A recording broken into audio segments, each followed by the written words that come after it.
Bienvenidos a la semana número 5 de Geografía. En esta semana vamos a ver un nuevo tema que es sobre la población. Recordemos que seguimos repasando temas que ya habían visto en la primaria y es un tema bastante sencillo y no tiene mayor complicación. Bueno, básicamente ustedes recordarán que podemos denominar a la población, al conjunto de personas, pero también podemos denominarlo al conjunto de otro tipo de seres vivos y que habitan un determinado lugar. Por ejemplo, aquí tenemos dos imágenes, un grupo de personas que se considera una población, pero también un grupo de hormigas que viven en un hormiguero. Es una población, pero de hormigas. Así como este ejemplo lo podemos poner para otro tipo de seres vivos también, de la misma forma. La población la vamos a dividir de dos formas. Tenemos una población rural y una población urbana. En nuestro país, para identificarlos, esta es la separación. Hay otros países donde el límite puede ser inferior o puede ser superior. Ya depende de cada estado. Es el que determina qué población es rural y qué población es urbana en sus respectivos países. En México, para que una población se considere rural, tiene que tener menos de 2.499 personas. Por otro lado, para que se considere una población urbana, tiene que contar con más de 2.500 personas. Aquí les voy a poner algunos ejemplos que son conocidos de ustedes. Esa imagen, obviamente la tomé de internet, es Arroyo Hondo, es la comunidad más grande de los alrededores de sus comunidades, es la comunidad sede de la escuela y aún así Arroyo Hondo se considera una población rural, puesto que no rebasa como les mencioné, 2.500 personas. Por ende, todas las comunidades de donde ustedes son, eh, fuera de Arroyo Hondo, al ser más pequeñas, también entrarían en la categoría de población rural. En el caso de la población urbana, bueno, tenemos dos ejemplos muy cercanos a ustedes, relativamente cercanos, que podrían ser Misantla o Martínez. Pero básicamente recuerden que es cualquier lugar que tenga más de 2.500 personas. Ahora viene lo interesante. Vamos a hablar sobre los servicios con los que cuenta la población, los dos tipos de población. Los servicios abundan en las ciudades, ustedes eso ya lo saben. En Misantla van a la esquina y encuentran un súper, cruzan esa cuadra y encuentran alguna tienda grande que no podrían encontrar en sus respectivas comunidades. Sin embargo, en las poblaciones rurales, obviamente estos servicios son escasos por la baja demanda de población que existe. No es como que alguien quiera poner, por ejemplo, un Oxxo en, en Arroyo Hondo, por ejemplo. Sí, es una comunidad relativamente grande para lo que está alrededor, pero no es suficiente como para poder permitirse para que la empresa diga, ok, aquí hay tanta población, es necesario que pongamos esta tienda de conveniencia y va a ser redituable, ¿no? En los lugares pequeños, pues lógicamente van más encaminados a espacios o comercios o tipos de servicios más reducidos para el número de población como les mencionaba. Les puedo poner otro ejemplo antes de pasar a la siguiente lámina. Un Chedraui. Misantla es una ciudad, es una población urbana. Sin embargo, no es más grande que Martínez de la Torre. Por lo tanto, digamos que los intereses están más encaminados a brindar este tipo de servicios en los lugares más grandes. Entonces, Misantla no era viable poner ese tipo de comercio, uno por la carretera que no está en buen estado y que Misantla no está comunicada con otras ciudades de la mejor manera, y dos porque Martínez de la Torre ya tiene su propio supermercado y hay más población, entonces es más redituable para la empresa tener un Chedraui en Martínez de la Torre que tenerlo en Misantla. Ahora sí pasamos con los ejemplos. Supongamos que ustedes o alguien, la persona que está viendo el video, vive en la comunidad de San Felipe. Ustedes saben que San Felipe es la comunidad que está entrando por Primavera hacia el cerro. Ese es el último pueblo. Y tienen una emergencia a las 2 de la mañana. Necesitan asistir a un hospital en ese preciso momento. Sin embargo, la ambulancia más cercana se encuentra en Misantla, en el hospital. Si llamas a la ambulancia, puede que esté atendiendo a otra persona, porque las ambulancias no siempre están al servicio de alguien que lo necesite las 24 horas. En ese momento también puede haber otro tipo de emergencia y la ambulancia esté yendo a ese lugar. Y cuando por fin llega, supongamos que le hablaron a la ambulancia tardó en llegar. Cuando por fin llega, ya es demasiado tarde. Ustedes interpreten lo que sucedió. Por otro lado, imaginen un caso paralelo.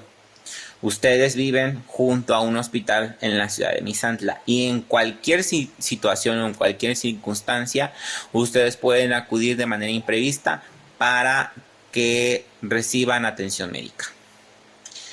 Si se dieron cuenta, son dos casos completamente distintos. ¿Quién de los dos casos crees que tiene más probabilidades de sobrevivir ante algún tipo de emergencia similar? ¿El que vive en la comunidad rural o el que vive en la comunidad urbana? Hay que ponerlo en perspectiva. En algunas ocasiones, las comunidades rurales han buscado maneras para, al no tener este tipo de servicios, buscar otro tipo de alternativas. Yo sé que algunos de ustedes conocen el huaco, que es un líquido que utilizan, por ejemplo, para tratar mordeduras de serpientes venenosas. Entonces, si una persona en comunidades apartadas o alejadas de las ciudades o de las zonas urbanas recibe una picadura, pues tienen algún tipo de remedio en lo que la ambulancia llega como para tratar de ganar tiempo. Entonces no tendrán todos los servicios, pero los humanos buscamos alternativas ante la escasez de servicios que podamos tener, como en este caso la atención hospitalaria. Pasamos a otro ejemplo. Muchos servicios escasean en las poblaciones rurales. Sin embargo, esto no significa que en las poblaciones urbanas sean de buena calidad. Y ahorita pasamos al ejemplo, y esto es muy cierto. Tendemos a pensar que las ciudades son mejores que las zonas rurales o que sus propias comunidades. Y a veces esa regla no aplica para todos los casos. Les voy a poner dos. La recolección de basura. En Arroyo Hondo el camión pasa los días viernes. Desconozco si pasa también los días viernes exclusivamente en las demás comunidades a las que ustedes pertenezcan. Sin embargo, en algunas colonias de las ciudades, por ejemplo de Jalapa, el servicio de recolección de basura no tiene un día fijo ni un horario estipulado. Entonces es complicado para las personas que trabajan o que estudian o que no pueden estar al pendiente de qué día va a pasar la basura, porque es algo imprevisto, puede llegar en cualquier momento. Entonces, a pesar de que en Arroyo Hondo el servicio de recolección de basura pasa solo una vez a la semana, es algo ya, es una regla. Entonces las personas pues simplemente juntan su basura y la sacan el día viernes. Por otro lado, si ustedes aprecian la imagen, quiero que se den cuenta que en algunos lugares el servicio de recolección no pasa casa por casa, sino que destinan un espacio específico para que todas las personas vayan y tiren su basura ahí al toque de la campana, y obviamente eso es un foco de infección, porque si no se llevan todos los animales callejeros, pues separan la basura, la van dejando de un lado a otro, se vuelve un foco de infección, porque pues es un cúmulo grande de basura que pues no siempre está bien cerrada, o que puede haber algún tipo de contaminación, sobre todo para las personas que llegan y recolectan la basura, porque pueden incluso picarse con jeringas o con instrumentos punzocortantes. Y otro ejemplo sobre la seguridad. A pesar de no contar con un puesto de policía en algunas comunidades, el hecho de que todos se conozcan o de que muchos sean familiares, si se han dado cuenta en sus comunidades, muchos se apellidan igual. Por ejemplo, hay muchos, voy a poner apellidos ficticios, ¿no?